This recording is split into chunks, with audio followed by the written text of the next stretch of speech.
Halo semuanya, kembali lagi di Vlogger Hanif. Dan kali ini kita lagi ada di booth Astra Honda Motor yang ada di Gias. Nah, jadi selain pabrikan mobil yang melakukan world debut di Gias 2021 ini, ternyata ada pabrikan motor juga, yaitu Astra Honda Motor. Karena ini adalah Honda CB150X yang pertama kali launching di dunia di Gias 2021. Seperti apa motornya? Jangan lupa untuk like dan subscribe terlebih dahulu ya. Kalau kalian belum subscribe, kita akan bahas motor yang baru world premiere di Indonesia ini. Yuk!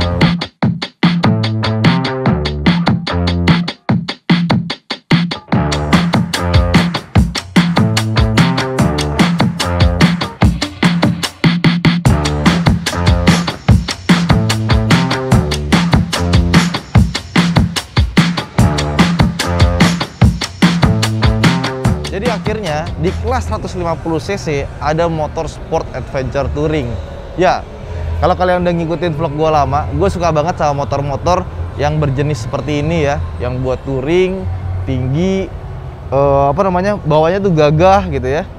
Orang kalau udah pernah nyobain motor sport adventure touring dan ikut pelatihan gimana cara bawa motornya yang bener, itu akan langsung jatuh cinta. Dan gue seneng banget karena sekarang motor sport adventure touring itu udah ada bawaan dari pabrik ya. Dan ini entry level 150cc. Jadi katanya Honda harganya sekitar 32 sampai 35 juta rupiah. Belum clear berapa harga pastinya. Dan motor ini melengkapi keluarga motor 150cc Honda yang pakai kopling.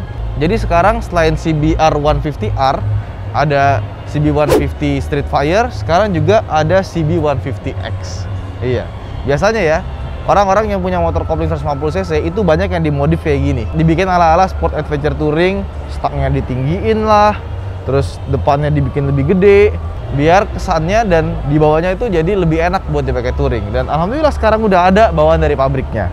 Nah, kita lihat dari dekat ya. Perbedaan yang paling mencolok ada pada bagian depannya. Di depannya sini ada paruhnya ya, seperti motor-motor touring pada umumnya. Terus bagian sampingnya sini juga dibikin lebih gambot, sama kayak CB500X ya.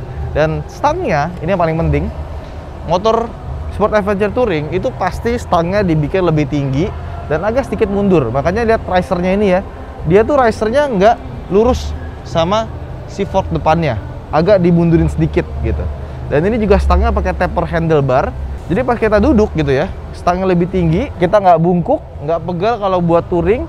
Dan titik balance dari motor ini itu juga ikut berubah menjadi lebih enak buat jarak jauh, nggak pegal. Karena biasanya motor-motor sport adventure touring titik handlingnya itu lebih berat ke kaki.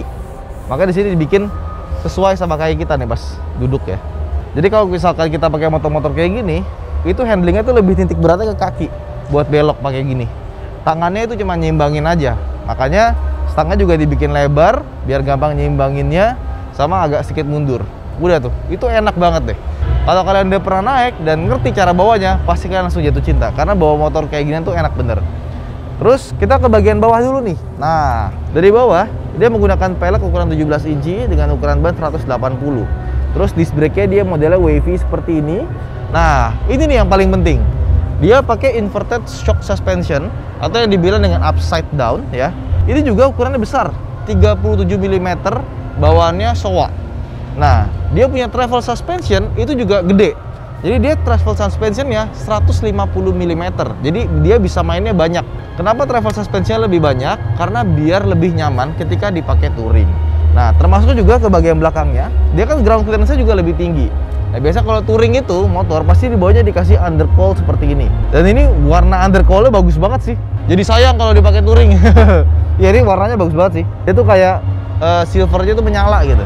Nah, terus ke bagian mesin, dia pakai mesin 150cc DOHC dengan liquid cool dan satu silindernya itu dia punya 4 buah klep. Untuk transmisinya sendiri dia 6 percepatan dengan kopling. Koplingnya juga ini nyaman sekali, nggak bikin capek.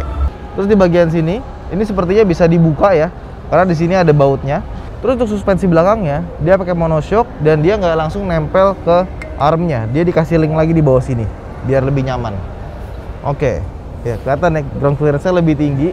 Ini pasti buat dipakai touring enak banget nih. Terus di bagian belakang remnya sudah pakai cakram yang model wavy juga sama di depan dan ada lubang-lubangnya. Ini knalpotnya di sana seperti ini.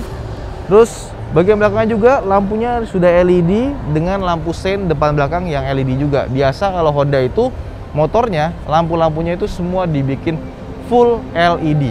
Saya bagian belakangnya seperti ini dan ban belakangnya dia ukurannya 130/70 R17 juga. Kita belum ngomongin ke atas ini ya.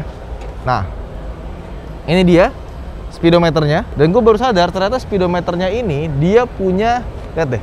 Ini kan bensinnya udah mau habis ya. Dia tuh kelap-kelip dan pas itemnya hilang jadi merah gitu. Keren juga. Attention to detailnya bagus. Dan di atasnya sini ada buat RPM, kecepatan, ada trip A, trip B, terus fuel consumption kita yang real time.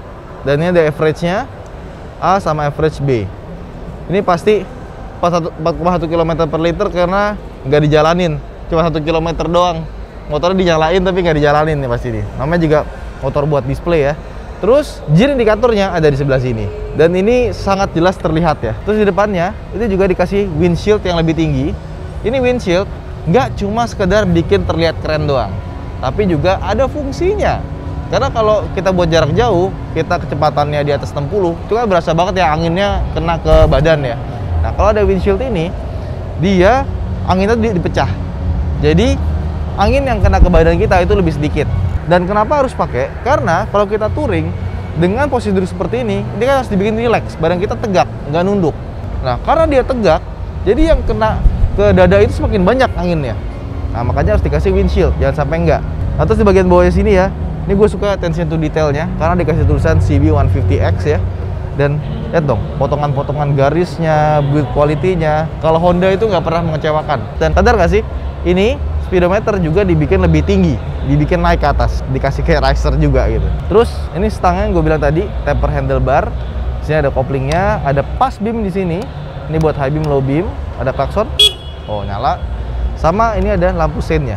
Lampu seinnya udah full LED semua nih. Nah, di sebelah kanan ini ada untuk starternya. Ini rem, ini kopling. Dan kuncinya dia sudah ada secure shutter key-nya. Jadi kalau misalkan kita mau lebih aman, tinggal ditutup nih kunci magnetnya. Dibuka, tinggal kita putar di sini. Oh, ada animasinya dulu tuh. Bentar kita lihat ya. See you.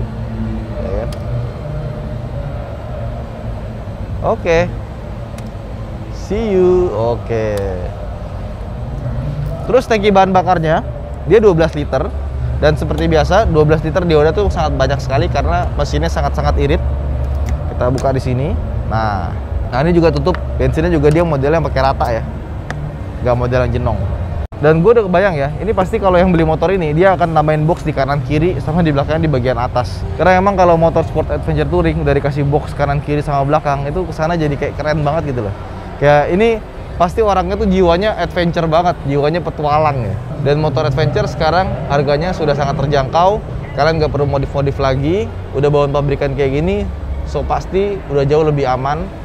Kita tahu durabilitasnya, kualitas build quality segala macam itu akan lebih aman dibandingkan kita dengan modif sendiri harusnya ya. Terakhir, motor ini punya warna namanya Volcano Matte Black. Itu gue suka banget sama warnanya. Kenapa? Karena gue aja di Honda PCX 160 yang kemarin, gue pilih yang warnanya mirip kayak gini gitu. Ya, kalau dilihat langsung tuh lebih keren dibandingkan dengan di foto. Apalagi stripingnya juga dibikin minimalis gitu ya. Ada di sini warna gold, sama di sini warna gold sedikit ya. Kesana jadi lebih mewah, lebih modern, dan kelasnya tuh kayak motor yang premium banget gitu. Karena motor tuh stripingnya semakin sedikit, itu semakin mewah kelihatannya. Dan buat teman-teman yang pengen lihat langsung motor ini, bisa langsung ke Hall 8 di Gias 2021 ke boothnya Astra Honda Motor ya. Mulai dari tanggal 11 sampai tanggal 21 November. Ya, jadi kalau mau lihat langsung bisa langsung sini. Itu aja mungkin vlog kita kali ini. Terima kasih telah menonton. Jangan lupa untuk like dan subscribe. Saya Ridwan Hanif. Sampai jumpa di video berikutnya. Dadah.